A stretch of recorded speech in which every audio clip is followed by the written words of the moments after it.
নমস্কার, আমি বোধিসত্ত্ব খান চলে এসেছি সহজ শেয়ার বাজারের আরেকটি নতুন এপিসোড নিয়ে। প্রিয় বন্ধুরা, আশা করি সবাই ভালো আছেন এবং সুস্থ আছেন। আজকের আমাদের আলোচনা হবে একটি সরকারি কোম্পানি IREDA অথবা Indian renewable energy development agency. এই কোম্পানিটা কি করে সেটা নিয়ে প্রথমে আলোচনা করব এবং 22শে অগস্ট এই কোম্পানিটির শেয়ার কেন 7% উপর বৃদ্ধি পেল সেটা নিয়েও ডেফিনেটলি আমরা আলোচনা করব। প্রথমে বুঝে নিই যে এই কোম্পানিটা এক্স্যাক্টলি ঠিক কি করে। এটা একটি নন ব্যাংকিং ফিনান্সিয়াল ইনস্টিটিউশন যারা ফিনান্সিয়াল অ্যাসিস্ট্যান্স দেন। কিসে ফিনান্সিয়াল অ্যাসিস্ট্যান্স দেন? সেই বিভিন্ন ধরনের প্রজেক্টসে যারা রিনিউয়েবল এনার্জি নিয়ে কাজ করছে বা যারা রিনিউয়েবল সোর্সেস অফ এনার্জি নিয়ে কাজ করছে, এনার্জি এফিসিয়েন্সি নিয়ে কাজ করছে বা এনার্জি কনজারভেশন নিয়ে কাজ করছে। 1987 সালের কোম্পানি।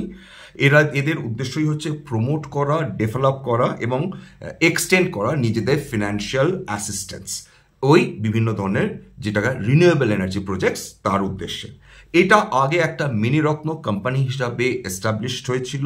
তারপর নভেম্বর 2023 সালে এই কোম্পানি নিজস্ব IPO নিয়ে আসে বাজারে, যেটা দারুণ সাকসেসফুল হয় এবং এপ্রিল 2024 অর্থাৎ এপ্রিল 26 তারিখে তাদেরকে নবরত্ন স্টেটাস গ্রান্ট করা হয়। খুব স্বাভাবিকভাবে নবরত্ন স্টেটাস মিনিরত্ন স্টেটাসের থেকে বেটার এবং তাদের ক্ষমতা বেশি। কি টার্মসে ক্ষমতা বেশি? যে তাদের স্বাধীনভাবে কোনো ফিনান্সিয়াল যদি সিদ্ধান্ত নিতে হয় সেক্ষেত্রে সেটা তারা করতে পারে। সাধারণত যে কোনো নবরত্ন কোম্পানির ক্ষেত্রে তারা 1000 কোটি টাকা অবধি তারা ইনভেস্টমেন্টের সিদ্ধান্ত নিতে পারে without the concern of the upper যেটাকে বলে ঊর্ধ্বতন কর্তৃপক্ষের তাদের না জানিয়ে কিন্তু এই ইনভেস্টমেন্ট তারা করতে পারে। এছাড়া গোটা বছরে তাদের নেটওয়ার্থের 30% অবধি কিন্তু তারা অ্যালোকেট করতে পারে বিভিন্ন ধরনের প্রজেক্টসে এবং তারা এছাড়াও তাদের স্বাধীনতা রয়েছে two engage in joint ventures এবং ওভারসিজ সাবসিডিয়ারি তৈরি করার ক্ষমতাও কিন্তু ইন্ডিয়ান গভর্নমেন্ট তাদের দিয়ে রেখেছে। এদের উদ্দেশ্যটাই হচ্ছে যে কোনো গ্রিন পাওয়ার ক্যাপাসিটিকে সেটাকে সাপোর্ট করা, যে কোনো সোলার ম্যানুফ্যাকচারিং ইউনিটসকে ফিনান্স করা এবং এনকারেজ করা টু ইউজ রিনিউয়েবল এনার্জি, যাতে একটা সাস্টেনেবল গ্রোথ হওয়ার সম্ভাবনা থেকে যায়। এছাড়া IREDA এর আজকে যে কারণে যে শেয়ারের দামটা উঠলো তার পেছনে যে বড় কারণটা সেটা হচ্ছে তারা বাজার থেকে মোট 4500 কোটি টাকা তুলবে। এই খবর পাওয়ার পরে কিন্তু বিনিয়োগকারীরা প্রবল উৎসাহে তারা এই শেয়ারসে আজকের কিন্তু বিনিয়োগ করেছে, যার ফলস্বরূপ কিন্তু আমরা দেখতে পাচ্ছি 7%-এর ওপর কিন্তু শেয়ারে অ্যাপ্রিসিয়েশন এসেছে। এইবার এই টাকাটা তারা কিভাবে তুলবে সেই সিদ্ধান্তটা হবে 29শে অগস্ট তাদের বোর্ড মিটিংয়ে।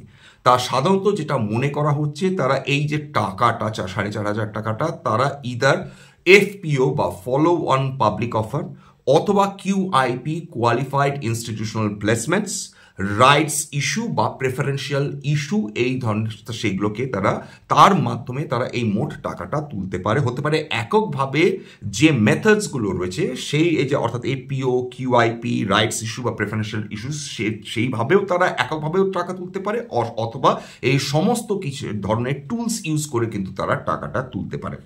একটা জিনিস মাথায় রাখতে হবে, যখনই একটি কোম্পানি এই ধরনের টাকা তোলার সিদ্ধান্ত নেয় তার পেছনে বেশ কয়েকটা কারণ থাকে। এক হচ্ছে টু রেজ ক্যাপিটাল অর্থাৎ বাজার থেকে টাকা তোলা। 2 নম্বর হচ্ছে তাদের ঘাড়ে যদি কোনো ঋণ থাকে সে ঋণটা কম করা অথবা তাদের ব্যবসার সম্প্রসারণ বা বিজনেসকে এক্সপ্যান্ড করা। এক্ষেত্রে মনে করা হচ্ছে যে IREDA তাদের বিজনেস এক্সপ্যানশনের জন্য এই টাকাটা তোলার পরিকল্পনা করছে। এর ফলে বিনিয়োগকারীরা কিন্তু দারুণভাবে উৎসাহিত হয়ে উঠেছেন। এইবার আরেকটা যেটা ব্যাপার সেটা হচ্ছে যে FPO আমরা প্রথমে আলোচনা করব FPO কাকে বলে, তারপর অবশ্যই প্রেফারেন্সিয়াল শেয়ারস কি, রাইটস ইস্যু কেন ইস্যু করা হয় বা QIP কি। প্রথম কথা বলে নেওয়া ভালো যে FPO follow on public offer সাধারণত তখন লিস্টেড কোম্পানিজের ক্ষেত্রে আসে। লিস্টেড কোম্পানিজগুলো ইউজুয়ালি প্রথমে IPO নিয়ে আসে, তারপর তারা নতুন শেয়ার্স ইস্যু করে তাদের ইনভেস্টার্সদের জন্য বা যে ধরনের ইনভেস্টার্স তারা শেয়ার্স কিনতে আগ্রহী তাদের জন্য through follow on public offer. এইটা নিউ শেয়ার্স যে কেবলমাত্র ইস্যু করছে তা না, এটার ফলে কিন্তু বাজারে টোটাল নাম্বার অফ অ্যাভেলেবল শেয়ার্সের সংখ্যা অর্থাৎ ফ্রি ফ্লোট কিন্তু বৃদ্ধি পায় এবং তার ফলে পাবলিকের কাছে আরও বেশি সুযোগ থাকে যে এই ধরনের শেয়ার্স তারা কিনে ঘরে তুলবেন যদি তাদের মনে হয়। তো এটা গেল 1 নম্বর ওয়ে, অর্থাৎ ফলো অন পাবলিক অফারের মাধ্যমে তারা বাজার থেকে টাকা তুলছেন। এরপর হচ্ছে কোয়ালিফাইড ইনস্টিটিউশনাল প্লেসমেন্ট, অর্থাৎ এটাও আরেক ধরনের টাকা তোলার একটা পদ্ধতি বাজার থেকে, এবং সেটার ক্ষেত্রে কিন্তু একটা লক ইন পিরিয়ড থাকে, অর্থাৎ সবাই এই ধরনের কিন্তু যে কোনো সাধারণ মানুষ কিন্তু এই কোয়ালিফাইড ইনস্টিটিউশনাল প্লেসমেন্টসের জন্য অ্যাপ্লাই করতে পারবেন না। সাধারণত বড় বড় ইনস্টিটিউশন যারা এক ট্রাঞ্চে এই ধরনের শেয়ার্স কিনতে চান বা একটা বড় পরিমাণ শেয়ার্স কিনতে চান, তারা ইউজুয়ালি কিউআইপির মাধ্যমে তারা কিন্তু এই ধরনের স্টকসের ওপর তারা এই ধরনের স্টকসের জন্য অ্যাপ্লাই করেন টু দ্য ইস্যুয়ার। এছাড়া এদের একটা লক ইন পিরিয়ড থাকে, যে দিন এই শেয়ার্সগুলো ইস্যু করা হচ্ছে সেই দিন থেকে কিন্তু 6 মাস অবধি কোয়ালিফাইড ইনস্টিটিউশনাল প্লেসমেন্টের বা কোয়ালিফাইড ইনস্টিটিউশনাল বায়ার্স যারা তারা কিন্তু সেই ধরনের শেয়ার্স বিক্রি করতে পারেন না। কেন এই কিউআইপি মেথড ইউজ করা হয়? প্রথম কথা হচ্ছে এতে কম রেগুলেটরি হার্ডলস রয়েছে, 1। 2 নম্বর হচ্ছে কম সময় লাগে এফপিওর থেকে, এবং এই ধরনের পদ্ধতি অর্থাৎ কিউআইপির মাধ্যমে যিনি ইস্যুয়ার তিনি ইদার শেয়ার্স ইস্যু করতে পারেন বা ফুললি কনভার্টেবল ডিবেঞ্চার্স ইস্যু করতে পারেন, বা সেই ধরনের সিকিউরিটিজ যেটা পরবর্তীকালে ইকুইটি শেয়ার্সে কনভার্ট করা যেতে পারে, তবে ডেফিনেটলি সেগুলো ওয়ারেন্টস অবশ্যই নয়। এছাড়া আরেকটা খুব গুরুত্বপূর্ণ ব্যাপার সেটা হচ্ছে যে এই যে পেমেন্টটা হয় এটা হচ্ছে একটা ইন্টারনাল পেমেন্ট মেথড, সেখানে পেমেন্টস ইন্টারনালি পেমেন্ট হয় এবং ডিলটা হয় কোয়ালিফাইড ইনস্টিটিউশনাল বায়ার এবং যিনি ইস্যুয়ার তার মধ্যে। 3 নম্বর হচ্ছে রাইটস ইস্যু। রাইটস ইস্যু হচ্ছে আরেকটা পদ্ধতি যার মাধ্যমে একটি কোম্পানি তারা কিন্তু বিনিয়োগকারীদের একটা সুযোগ দেন একটা রিলেটিভলি একটা ডিসকাউন্টে তারা যাতে সেই কোম্পানির শেয়ার্স তারা হাতে পেতে পারেন। ইউজুয়ালি যারা অলরেডি এক্সিস্টিং ইনভেস্টার্স তাদের জন্য এই রাইটস ইস্যুর শেয়ার রাইট শেয়ার্স ইস্যু করা হয় একটা ডিসকাউন্ট, এবং সেক্ষেত্রে তারা ইচ্ছে করলে এই রাইটস তারা খোলা বাজারে বিক্রি করতে পারেন। যদি যারা অলরেডি এক্সিস্টিং ইনভেস্টার্স তাদের মনে হয় যে তারা আর নতুন শেয়ার্স কিনতে চান না, সেক্ষেত্রে তারা রাইটসটা এক্সারসাইজ না করে সেই রাইটসটা তারা কিন্তু খোলা বাজারে অবশ্যই বিক্রি করতে পারেন। অবশ্যই এর আগে আপনারা খেয়াল করে দেখেছেন রিলায়েন্স ইন্ডাস্ট্রিজও কিন্তু তারা রাইটস ইস্যু তারা নিয়েছিল বাজারে, সেক্ষেত্রে যাদের হাতে অবশ্যই এই এক্সিস্টিং শেয়ার হোল্ডার্সদের হাতে যাদের অলরেডি শেয়ার্স ছিল তারা কিন্তু ইচ্ছে করলে তাদের রাইটস এক্সারসাইজ করতে পারতেন, অথবা তারা খোলা বাজারে সেই রাইটস কিন্তু বিক্রি করতে পারতেন। এইবার চলে আসি হচ্ছে প্রেফারেন্সিয়াল ইস্যুস। প্রেফারেন্সিয়াল ইস্যু সাধারণত একটা হাইব্রিড মেথড, সেটাও একটা টাকা তোলার পদ্ধতি। সেক্ষেত্রে প্রেফারেন্সিয়াল ইস্যুস একজন ভেঞ্চার ক্যাপিটালিস্টকে সেটা ইস্যু করা যায়, বড় বড় ইনস্টিটিউশনসকে ইস্যু করা যায়, একজন ব্যক্তিকেও সেটা ইস্যু করা যায়। এবং প্রেফারেন্সিয়াল ইস্যুসের যে হাইব্রিড সেটা যে কোয়ালিটি বললাম, ইউজুয়ালি হচ্ছে শেয়ারের কিছু কোয়ালিটি তাদের থাকে, বন্ডসের কিছু কোয়ালিটি তাদের থাকে। সাধারণত বড় বড় যারা ইনভেস্টার্স তারা এই ধরনের প্রেফারেন্সিয়াল ইস্যুস তারা পছন্দ করেন, কারণ তারা একটা নির্দিষ্ট হারে কিন্তু তারা সাধারণত তারা একটা পরিমাণ টাকা পেতে থাকেন ফ্রম দ্য ইস্যুয়ার্স, এবং ক্যাপিটাল রিস্ক সাধারণত অন্যান্য শেয়ার্সের তুলনায় ডেফিনেটলি অবশ্যই কম হয়। ইন কেস অফ লিকুইডেশন যারা প্রেফারেন্সিয়াল শেয়ার হোল্ডার্স তারা কিন্তু তাদের টাকা কিন্তু আগে মিটিয়ে দিতে বাধ্য হয় কোম্পানি। এটা কিন্তু খুব এক্সট্রিম কেসের কথা বলছি। এবার চলে আসি হচ্ছে যে এই যে প্রেফারেন্সিয়াল ইস্যুস তা একটা তাদের under section 81 of the companies act 1956 এর আন্ডারে এই ধরনের প্রেফারেন্সিয়াল ইস্যুস কিন্তু ইউজুয়ালি সেটা ইস্যু করা হয়। এগুলো ইস্যুস এটা শেয়ার্স হতে পারে, এটা কনভার্টেবল সিকিউরিটিজও হতে পারে বিশেষ নির্দিষ্ট কিছু মানুষের জন্য। তারপর এটা একটা ডেফিনেটলি একটা কর্পোরেট অ্যাফেয়ার তো বটেই, এটাও ফান্ড রেজিং এর ক্ষেত্রে ব্যবহার করা হচ্ছে। এবং এখানে এই ধরনের আবার যেটা বলছি যে এই ধরনের ইস্যুয়েন্স যে এই ধরনের যে পদ্ধতি ক্যাপিটাল তোলার বাজার থেকে, এটা যখনই করা হয় তখন মানুষ বুঝতে পারেন যে ডেফিনেটলি একটা স্টেডি অর্ডার ফ্লো একটা কোম্পানির জন্য আসছে, যার ফলে কোম্পানি তোড়জোড় করছে বাজার থেকে ক্যাপিটাল তোলার জন্য। অর্থাৎ এটা বোঝাচ্ছে যে কোম্পানির ভবিষ্যৎ ব্যবসার দিক থেকে আরও বেটার হতে পারে সেই পসিবিলিটির কথা মাথায় রেখেই কিন্তু এই বিনিয়োগকারীরা সাধারণত এই ধরনের যখন ঘটনা ঘটে ইভেন্টস আসে তখন বিনিয়োগকারীরা উৎসাহিত হয়ে থাকেন।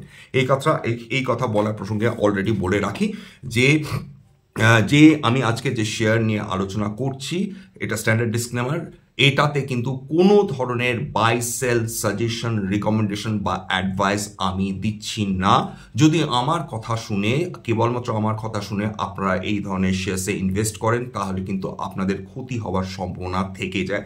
অবশ্যই যদি আপনাদের সিরিয়াসলি মনে হয় যে কোনো স্টকে ইনভেস্ট করছেন তাহলে অবশ্যই যে কোনো সেবি রেজিস্টার্ড ইনভেস্টমেন্ট অ্যাডভাইজারের কাছে পরামর্শ নেবেন এবং নিজের ডিউ ডিলিজেন্স করবেন, নিজের রিসার্চ করবেন কোনো ধরনের স্টকে বিনিয়োগ করার জন্য।